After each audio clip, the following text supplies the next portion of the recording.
Isaías 14, versículo 12, ali nós vamos ler na NBV, tá bom? Uma tradução um pouquinho diferente.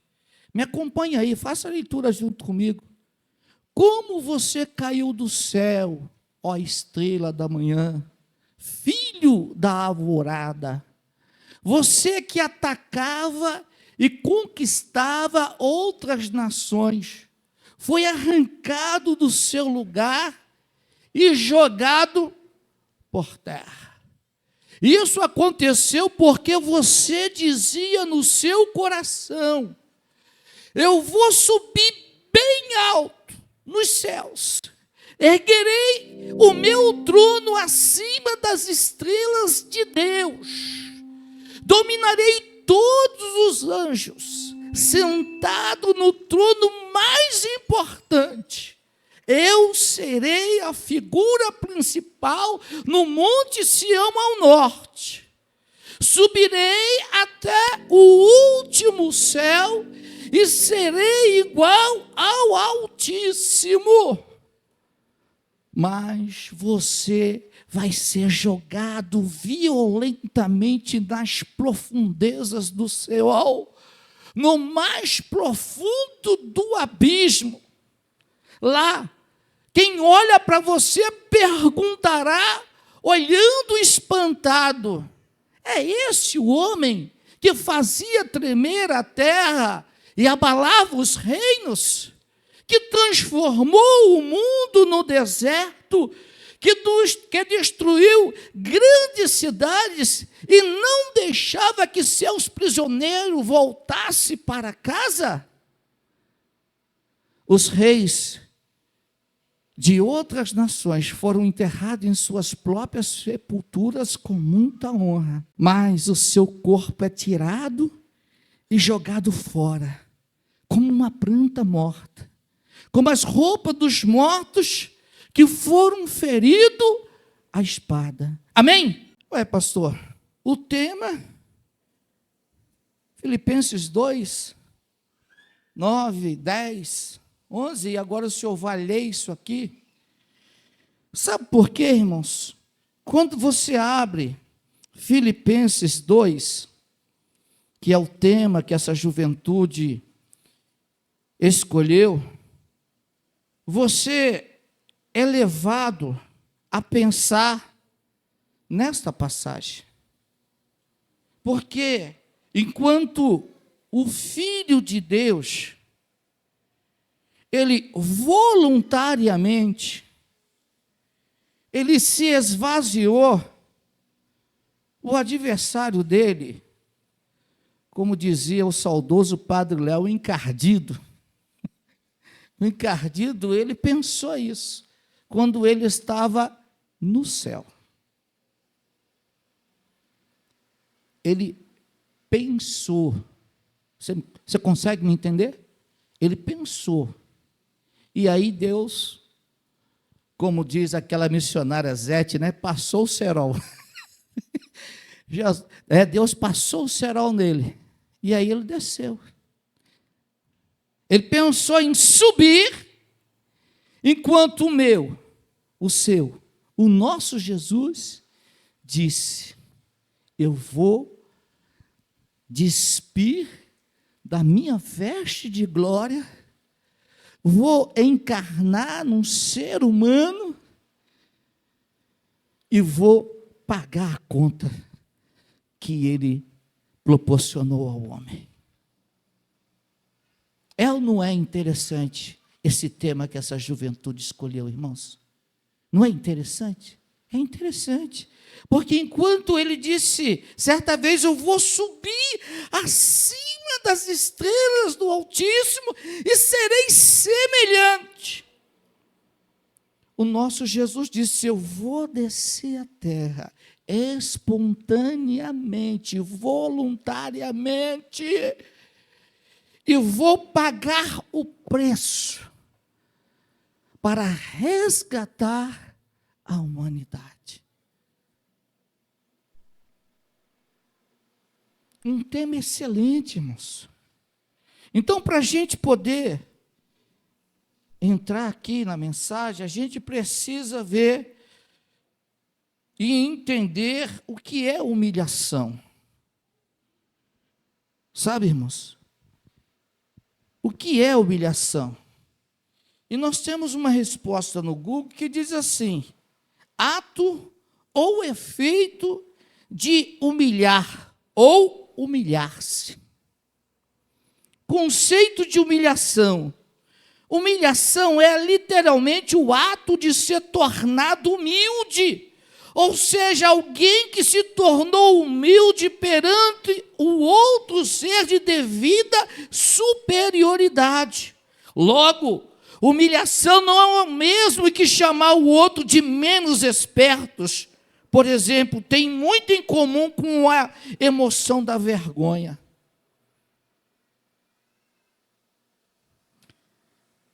Pensando em tudo isso, irmãos, veja bem, o que é humilhação segundo a Bíblia? É o ato de se humilhar, consiste em um ato de submissão, e por isso está relacionado com alguém que deseja viver de acordo com a vontade de Deus. E foi o que o nosso Jesus fez.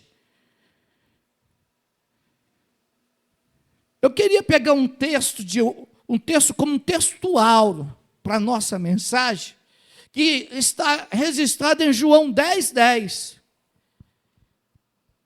É de conhecimento de todos nós. João 10:10. Olha, a intenção do ladrão é só roubar, matar e destruir. É a finalidade desse que um dia se exaltou. O orgulho fez com que ele caísse do céu. Mas o interessante é que, terminando o versículo, você vai ver: eu vim para que tenham vida, é vida completa, vida plena, vida com abundância.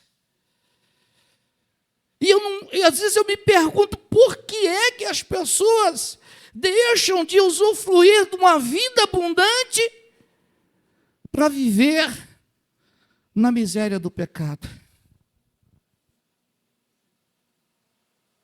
Por quê? Você já se perguntou? Porque hoje uma mocidade linda, fazendo um trabalho, começou ontem, lindo, maravilhoso, as camisetas muito lindas, os louvores. Nosso irmão Adilson aqui, que nos antecedeu ontem aqui, ministrou uma palavra, né? Simples, mas Deus se fez presente. Nós vimos pessoas vindo à frente aqui, porque foram tocadas pelo poder da palavra, na unção do Espírito Santo. E nesta noite, irmãos, não gostaríamos que fosse diferente, porque a minha intenção aqui, irmãos, é falar sobre a humildade de Jesus. Nós temos, no Antigo Testamento, nós poderíamos pegar muitos exemplos de humildade. Eu falei de José a princípio, né? O moço que foi arrancado da casa dos pais,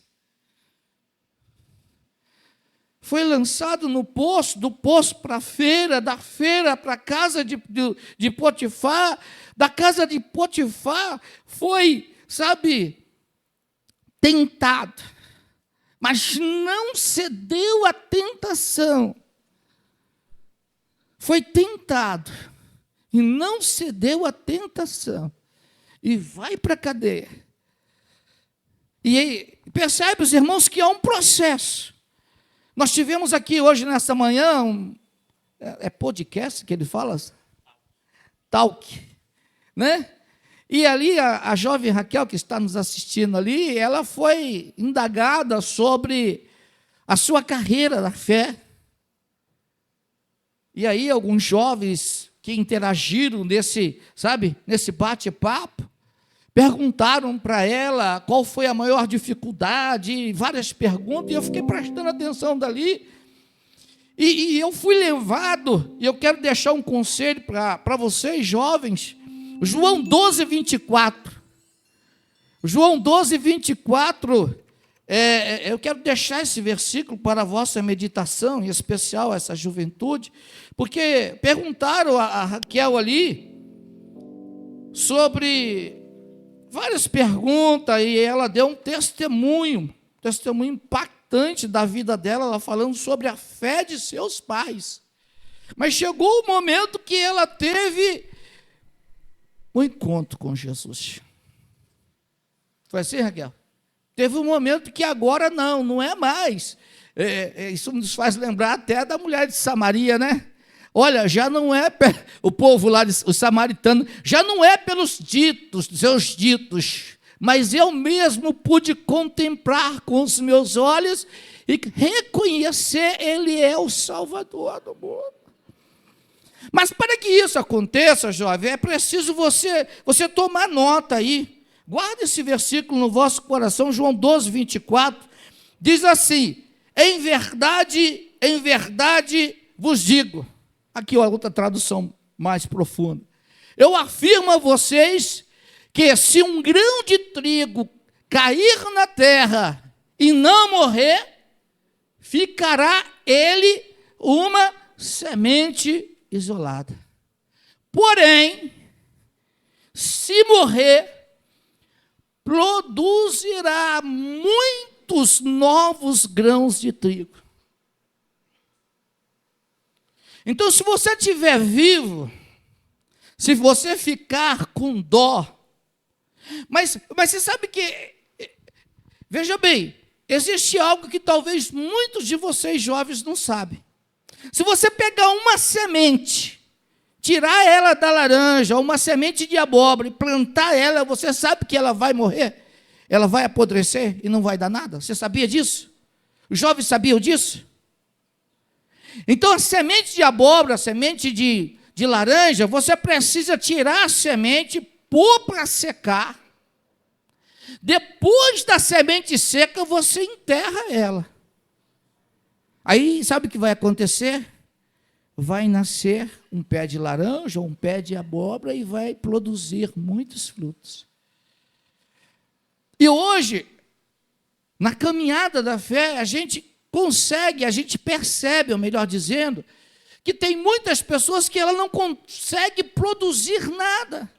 Ela até vem para a igreja, ela até frequenta a igreja, ela até canta, põe um paletó, põe uma gravata, mas ela não morreu ainda, irmãos. E se você não morrer, como diz Jesus dentro desse versículo, você vai ficar isolado. Você às vezes vai até se perder no meio da caminhada.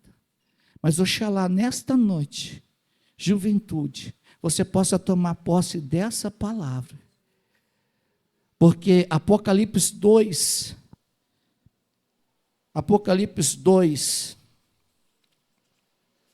7, diz assim: quem tem ouvidos, ouça o que o Espírito diz à igreja. Ao que vencer, darei o direito de comer da árvore da vida que está no paraíso de Deus. Apocalipse 2:11, quem tem ouvidos, ouça o que o Espírito diz às igrejas. O que vencer, de modo algum sofrerá o dano da segunda morte. Apocalipse 2:17, quem tem ouvido, ouça o que o Espírito diz às igrejas. Ao que vencer, darei o maná escondido, também lhe darei uma pedra branca, e na pedra um novo nome escrito, o qual ninguém conhece, senão aquele que o recebe. Apocalipse 2:29, quem tem ouvidos, ouça o que o Espírito diz à igreja. Apocalipse 3:6, quem tem ouvido, ouça o que o Espírito diz à igreja. E aí continua. Apocalipse 3:13, quem tem ouvido, ouça o que o Espírito diz à igreja. E encerrando Apocalipse 3:21, novamente ele repete, ao que vencer, darei o direito de assentar-se comigo no meu trono, assim como eu venci e me assentei com meu Pai no seu trono. Quem tem ouvidos, ouça o que o Espírito diz à igreja, amém? Pois é. Aí agora, irmãos, veja bem, eu estava meditando para nós ministrarmos nessa noite, e eu peguei aqui um comentário feito pelo Max Lucado, que eu achei interessante, e eu gostaria de compartilhar com você. Você que veio para ouvir a voz de Deus, você que veio para, sabe, receber a palavra de Deus, você que veio aqui nessa noite para sair daqui edificado, não convencido, não, mas convertido à palavra de Deus. Veja bem, achei muito interessante, eu gostaria de compartilhar com você. Veja bem, Jesus veio para servir, amém? Tá bom.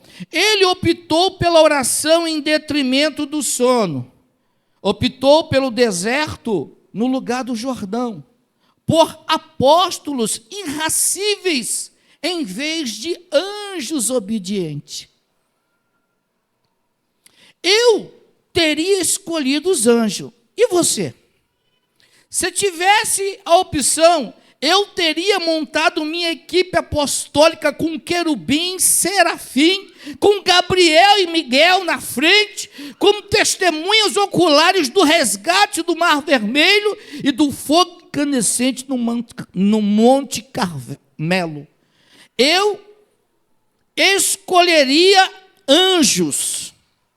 Só que não foi assim com o nosso Jesus. Ele optou pelo povão, pelo mapebro, por gentalhas, como dizia, né, o Chaves, né? Gentalhas. Ele optou por gentalhas. Espera aí, pastor. Como? Como Pedro, André, João, Mateus, Natanael. Quando eles tiveram medo da tempestade, os irmãos lembram? O que Jesus fez? Ele deu uma palavra e fez uma grande bonança. Veja bem. Interessante que quando não tinham dinheiro para pagar o imposto, o mestre supriu. E quando não tinham vinho para o casamento, nem pão para a multidão, o que Jesus fez, irmãos? Ele proveu. Quer dizer, ele veio para servir. Ele permitiu que uma mulher samaritana lhe interrompesse o descanso, que uma mulher adulta lhe interrompesse o sermão, que uma mulher enferma lhe interrompesse os planos, pois ele ia à casa de Jairo, mas teve que parar. E que também uma mulher com remorso lhe interrompesse a refeição. Apesar de nenhum apóstolo lhe ter lavado os pés, Jesus lavou os pés dele. Embora nenhum soldado na cruz houvesse implorado por misericórdia, ele a ofereceu. E, ainda que seus seguidores tivessem fugido como coelhos assustados na quinta-feira, eita, irmão, Cristo foi à procura deles no domingo da Páscoa. O motivo é o que ele veio fazer. E o que ele veio fazer, pastor? Ele veio servir. Irmãos, sigamos o exemplo. Sejamos todos humildes uns para com os outros. Jesus veio ao mundo para servir. Nós podemos fazer o mesmo. Aonde, pastor? No nosso emprego, no nosso lar, na nossa vizinhança, na igreja. Não é necessário dispor de nenhuma técnica singular, nem graduação seminária para servir. Amém?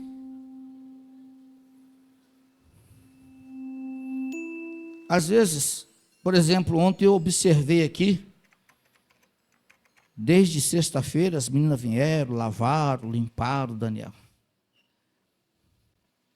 Mas você sabe que em meio a esses tem os que se acham espertos, né? Eles vazam pela tangente, porque não quer servir. Mas nessa noite, irmãos, a vitória de Jesus na cruz do Calvário, porque ele tinha uma missão, e a missão dele era servir. Vocês conseguem entender isso? Aí, eu separei algumas coisas aqui, irmãos, oxalá Deus nos dê graça para que a gente possa fazê-los entender a minha mensagem, que quando você vai para aqui, para Filipenses 2, você contempla 7 passos de Jesus descendo do céu. Abre aí, Filipenses 2, para você. Você vai ver 7 passos de Jesus descendo. Onde começa, pastor? Começa lá no versículo de número... Eu vou ler a partir do versículo 5. Filipenses capítulo 2, a partir do versículo 5, diz assim: de sorte que haja em vós o mesmo sentimento que houve em Cristo Jesus, que sendo em forma de Deus, não considerou que o ser igual a Deus era algo a qual devia se apegar. Aí versículo 7, mas ele se esvaziou, tomou a forma de servo, fazendo semelhante aos homens, e achado na forma de homem, humilhou-se a si mesmo, sendo obediente até a morte. E morte de quê? Morte de cruz. 7 passos. Que Jesus deixa o seu trono de glória e vai parar onde, pastor? Vai parar na cruz. Mas o que ele fez de errado? Qual foi o pecado de Jesus? Qual foi a falha? Certas feitas, Jesus acabara de operar o milagre e eles pegaram pedra para apedrejar Jesus. E aí Jesus chega para eles e pergunta: vem cá, por qual desses milagres que vocês vão me apedrejar? Eita, irmãos. Vocês já lembram de um dito popular que diz que às vezes uma palavra dói mais do que um tapa na face? E foi o que Jesus acabara de fazer com eles. Jesus, na sua humildade, irmãos, às vezes eu paro assim no dia de ceia, eu fico pensando, capítulo 13, a Santa Ceia, a última Santa Ceia, um pouquinho antes, eles começam agora a discutir quem era o maior.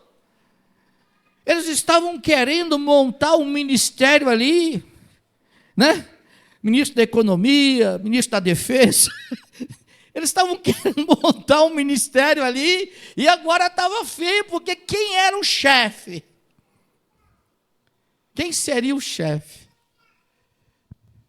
E aí Jesus, né? Vai para a Santa Ceia, todo mundo senta na beira da mesa, mas agora Jesus se levanta, pega uma toalha, ele tira a sua túnica, ele pega uma toalha, ele bota nas costas, vai lá, pega uma bacinha d'água e vai lá no pé de Pedro. Quando Pedro viu aquilo, nossa, não, a posição está errada, Senhor. O Senhor é mestre e eu sou discípulo. E eu que tenho que lavar os seus pés. E o Senhor quer lavar os meus. Irmãos, talvez essa juventude aqui, talvez a Raquel tenha experimentado situações como essa lá no Paraguai, né, Raquel? Não dá para tomar o banho, tem que só lavar o pé e a mão para poder dormir, né? E lavar o pé e a mão numa bacinha. Eu não sei se muitos dos jovens aqui já experimentaram isso. Porque hoje você pega, vai debaixo do chuveiro, liga, chuveiro quente, chuveiro frio. Mas aqui o negócio era estreito. E é interessante que aquela bacia lavava o pé de 12 homens, irmão. Aquela água. Tu imagina como é que ia ficar aquela água. Vocês já pararam para pensar nisso? Como que ia ficar aquela água? Mas Jesus vai fazer aquilo. E agora o Pedrão diz assim: rapaz, imagina, o senhor não vai lavar meu pé. O Pedro, né? Não, o senhor não vai lavar o meu pé, não. E Jesus foi enfático com Pedro. Jesus disse assim: olha, se eu não lavar o teu pé, tu não tem parte comigo.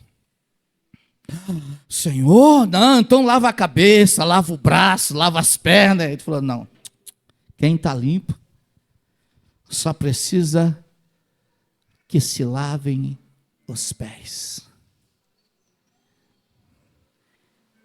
E sabe que o Espírito Santo comunica aqui o meu coração nessa noite, irmãos? Se você não está limpo, nessa noite é uma noite propícia para que você possa se sentar diante da frente de Jesus e dizer para Ele: Senhor, não é só os meus pés que precisam ser limpos, não. Mas o Senhor precisa limpar o meu coração. O Senhor precisa limpar a minha mente. O Senhor precisa limpar a minha língua. O Senhor precisa queimar a minha língua, Senhor. O Senhor precisa queimar os meus pensamentos, aqueles sonhos noturnos que às vezes eu tenho. Queima, Jesus, lava, purifica, Senhor, nessa noite, porque é uma noite propícia para isso, porque eu sinto que Ele veio neste culto nesta noite. Eu sinto a presença dEle aqui, irmãos. E você pode sair daqui purificado. Você pode sair daqui, sabe? Aleluia. Tocado por aquele que tem o poder de tocar na sua mente, no seu coração, no íntimo da sua alma. E mudar a sua vida. Porque você já parou, já pensou como que você vem vivendo nesses últimos dias? E não é a finalidade minha que apontar a vida de quem quer que seja, não. Mas o Espírito Santo comunica ao meu coração que você nessa noite precisa tomar uma decisão. E uma decisão séria de mudar, irmãos, porque Deus não quer isso para você, não. É Ele, aquele que caiu do céu, Ele veio matar, roubar, destruir. Mas o nosso Jesus veio para mudar a história. Ele veio para transformar vidas. Ele veio, aleluia, para transformar vidas conjugais, familiar. Irmãos, mas é importante que você possa se humilhar. Porque a gente prega, irmãos, a gente fala, a gente entende muito de humilhação. Mas na hora que a gente passa, na hora que você se defronta, sabe, com um processo de humilhação, às vezes a nossa reação não é nada satisfatória. Haja vista, pega alguém aí numa gafe, pega alguém errado aí, vai chamar a atenção dele para tu ver. Pega, irmãos, experimenta para tu ver. O que você vai passar, o que você vai enfrentar. Haja vista que hoje você vê pessoas processando o outro. Por quê? Porque ele está falando a Bíblia, ele está falando a verdade, mas o outro lá não quer saber, não. Não quer saber de um conserto para com Deus, não quer saber de um conserto para com a família, para com a sociedade de uma forma geral. Mas nessa noite Deus nos trouxe aqui para que nós possamos aprender com aquele que suportou a humilhação. Haja vista quando você volta para o Gênesis, o encardido desce, atinge a mulher, engana a mulher, seduz a mulher, e o homem vai pagar o preço. Cada um recebe a sua sentença, e aí o negócio de lá para cá ficou bagunçado até a chegada desse que um dia disse: não, pai, eu vou descer a terra. E quando ele desce a terra, que ele começa o seu ministério, as autoridades religiosas da época, se ira. Eles ficam irados quando vê Jesus curando, irmãos. No capítulo 9 de João, você pode conferir isso que eu estou falando. Eles encontram o moço é cego. Jesus faz um processo ali esquisito. Jesus cospe na terra, faz um lodo, unta os olhos daquele moço e fala: vai lá no tanque de Siloé e se lava. E o moço obedece a Jesus. E o moço, quando volta, imagina a reação desse moço agora curado, pelo um processo esquisito, mas nasceu cego. A princípio, lá no comecinho do capítulo 9, você vai conferir lá, os discípulos até perguntam: Senhor, quem pecou, ele ou seu pai, porque nasceu cego? E aí a resposta de Jesus disse assim: nem ele, nem os pais, mas aconteceu com ele, para que a glória de Deus seja manifesta através da sua vida. E eu quero dizer para você que está aqui nessa noite, tem processo que passamos, que também não é só por consequência dos nossos pecados, das nossas falhas, não. Mas Deus, por amor à minha alma e à sua, Ele trabalha, Ele faz um cerco e não tem para onde você correr. Você tem que passar por ele. Haja vista Paulo lá em Atos capítulo de número 9. Ele sai furioso para destruir esse povinho aqui, ó. Sai furioso. Mas no caminho de Damasco ele vê uma luz sublime. Esse homem que um dia desceu da terra para cumprir a sua missão, ele resplandece ali uma luz diante do cavalo, quando o cavalo de Paulo em cima, o cavalo embaixo, e quando ele vê a luz, o cavalo levanta, o Paulo cai e mete, o lombo na terra. E é interessante que, meus amados, Paulo assustado diz: quem és, Senhor? Ele disse: olha, eu sou aquele a quem você está perseguindo, mas eu tenho uma nova para você, eu tenho uma notícia muito boa para te dar. Duro será para você recalcitrar contra os aguilhões. E aí o Paulo se rende. E o Espírito Santo me revela aqui nessa noite que tem pessoas que Deus está trabalhando para salvar você. Tem pessoas aqui nessa noite que Deus está pelejando, aleluia, para te resgatar da mão do inimigo, mas você tem relutado. Mas oxalá nesta noite você possa ceder, aleluia, a voz do Espírito Santo, e possa se entregar a Ele nesta noite, para que Ele possa não somente salvar a sua vida, mas mudar a sua vida. Aleluia, Ele tem um futuro melhor para você, mas sabe, a gente às vezes continua, a gente insiste em não querer se render, a gente insiste em dizer: não, eu sou bom, eu vou mais à frente, eu prossigo, mas Ele está fechando um cerco, para que você nessa noite possa tomar uma posição diante da presença dEle, porque Ele está trabalhando. Tem pessoas orando pela sua vida, e é por isso que o negócio está ficando estreito, tá bom?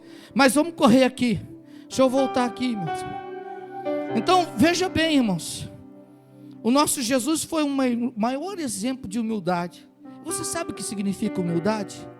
É a disposição de aprender, a fim de deixar brotar na vida a boa semente em forma de bom comportamento e de obediência à verdade. Ser humilde significa fraqueza, mas sim comportar-nos com bondade e amabilidade, mostrando força, serenidade, amor perfeito e autocontrole. A mansidão, irmãos, foi um dos atributos mais abundantes na vida do nosso Salvador. Ele próprio ensinou aos seus discípulos, dizendo: quer melhorar? Vem aprender comigo. Vem aprender comigo. E é esse o convite de Jesus para você nessa noite. Quer melhorar? Quer mudar de vida? Vem aprender com quem foi o maior exemplo de humildade. E eu poderia aqui nessa noite, mas eu não quero me estender muito não. 7 passos simples e práticos para ser humilde. Primeiro, procure descobrir o melhor de cada um. Segundo, elogie sinceramente as pessoas. Terceiro passo, não demore para reconhecer seus erros. Quarto passo, seja o primeiro a pedir perdão após uma discussão ou um desentendimento. Quinto, reconheça suas limitações e necessidades. Sexto, sirva os outros. 7, reconheça a mão de Deus em suas qualidades. Porque eu digo isso, irmãos, eu acho muito lindo quando José, embaixador do reino de Deus, está perante a pessoa de Faraó. O Faraó era um deus, irmãos. O Faraó era o deus do Egito. E o Faraó, ele manda trazer José à frente. E ele disse assim: olha, eu fiquei sabendo aí que o Senhor é revelador de sonho. Contam a você o sonho e você as interpreta. Então eu vou contar um sonho que eu tive para você. E aí eu quero a interpretação. E a resposta de José foi essa, irmãos. Eu não tenho, eu não posso, mas eu tenho alguém que pode fazer isso. Eu tenho um Deus. Vocês conseguem aprender aqui, juventude? Você tem um Deus que pode fazer infinitamente muito mais do que você pode pensar e imaginar. Eu tenho um Deus que trará resposta de paz a Faraó. Diga o sonho. E quando o Faraó conta os sonhos, atribulado, o homem estava angustiado. E aí José diz assim: olha, o Deus que eu sirvo é poderoso. Ele manda dizer a Faraó o seguinte: olha, faz assim, são 7 anos de fartura que vem aí. E o outro sonho é a mesma coisa, são 7 anos de miséria que vem aí. Mas aí é o seguinte, os 2 sonhos são as mesmas coisas. E o que Deus manda eu dizer a Faraó é que é o seguinte, que Faraó se proveja de um homem sábio, de um homem inteligente, de um bom administrador. E que nos 7 anos de fartura possa recolher o máximo que puder ao celeiro de Faraó. Porque depois virá 7 anos de fome. E aí, olha, a fome vai ser tão grande, não somente no Egito, mas tem salvação. O José diz assim, o José podia dizer, né? Eu estou aqui, eu sou o cara, sou eu, né? Não, ele deu um conselho, humildade. O José deu um conselho, e aí o Faraó pegou, chamou a turma dele e falou assim: aonde acharíamos um varão em quem tenha o Espírito de Deus na sua vida? Sabe, irmãos, eu quero finalizar aqui dizendo o seguinte: muitos, eu já disse isso aqui algumas vezes, mas eu não me canso de dizer. Eu nasci na Paraíba, me criei no Rio de Janeiro, morei 18 anos no Rio de Janeiro, cidade maravilhosa, né? Só por Deus. Tenho um filho carioca e tenho um filho paraibano. Tenho 3 netos hoje, para a glória de Deus. Está vindo o 4. Está chegando o 4º neto aí, em abril, se Deus quiser ele chega, o 4º neto. Eu estou na cidade de Mauá há 34 anos. Perdão, há 31 anos que eu estou aqui na cidade de Mauá. E eu não sei aonde eu vou terminar os meus dias. Eu só tenho falado para o Senhor: Senhor, eis-me aqui. E quando eu olho para essa juventude, eu conversei com um jovem que ele nasceu em Belo Horizonte, né? Lá, aliás, em Belo Horizonte não, em Minas. E ele disse: pastor, nunca saí da minha cidade. Casei, estou lá, assim, assim. E eu falei: pois é, mas você sabe onde você vai terminar os seus dias? Eu faço essa pergunta para você, jovem que está aqui: você sabe aonde Deus vai levar você? Raquel já tinha sonhado com Barra Velha? Está em Barra Velha hoje. Mas e a promessa de Deus para a sua vida?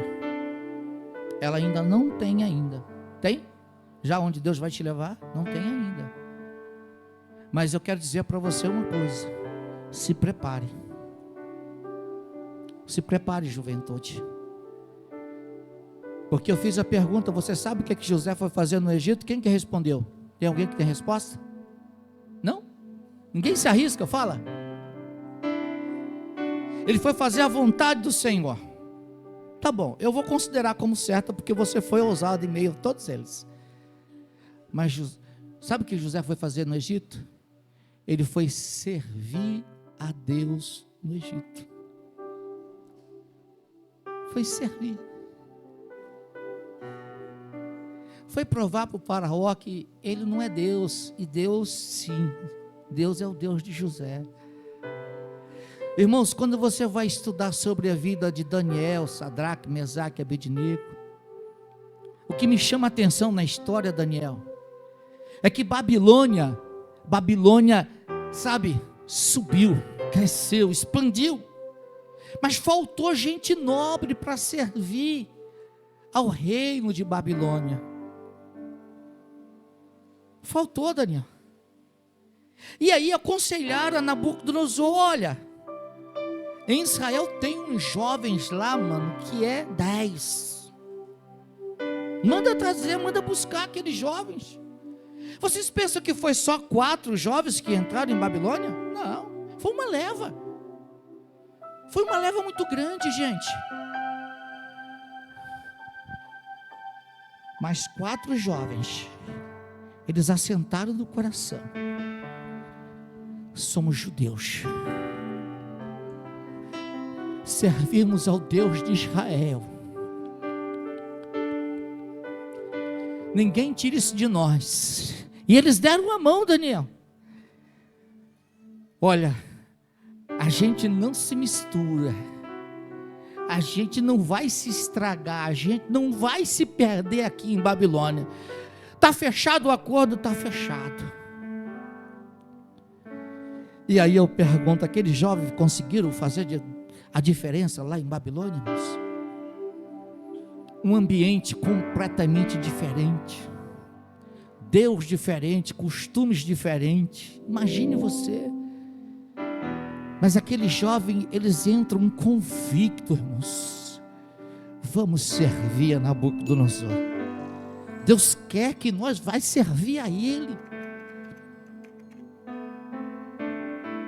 Jovens, oxalá, aonde Deus levar você, você é um embaixador do reino de Deus.